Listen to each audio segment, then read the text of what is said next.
Alif, bangun Lif, udah jam setengah 8. Nggak sekolah Lif.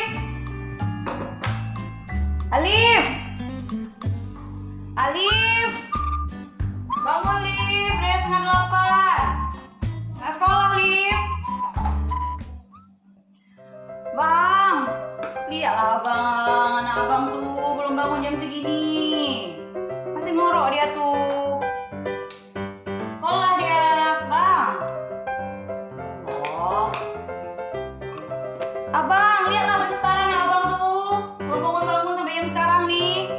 Nikah lagi kan dengan lu. Abang ya Allah.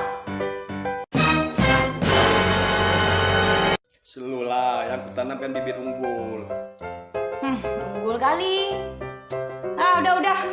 Males ngomong sama abang. Alif, mau bangun ya? Masih ramai air ya?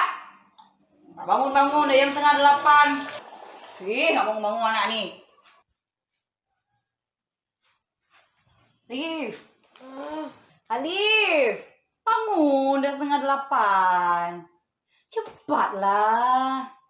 Ini betul Mak siram ya. Bangun. Hari ini ujian kan? Alif mau lulus nggak? Mau, udah ayo. Bang, gimana tuh anak kita bang? Maunya kita masukin ke madrasah aja boleh? Kita tanya dia dulu, gimana baiknya nanti.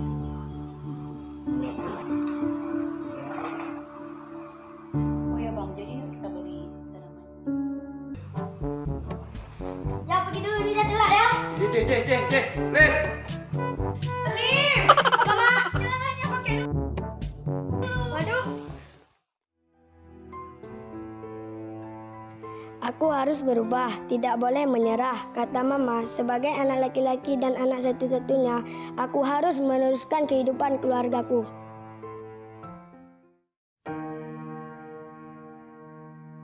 Mak, ya, Alif masuk ke madrasah di kampung nenek. Tapi di sana kan ada bahasa Arabnya. Nanti kamu nggak sanggup. Di sana banyak hafalannya, ada Quran, ada hadis. Mau belajar bahasa Inggris dan bahasa Arab di madrasah. Dan Alif juga ingin jadi anak yang berguna. Iya, boleh.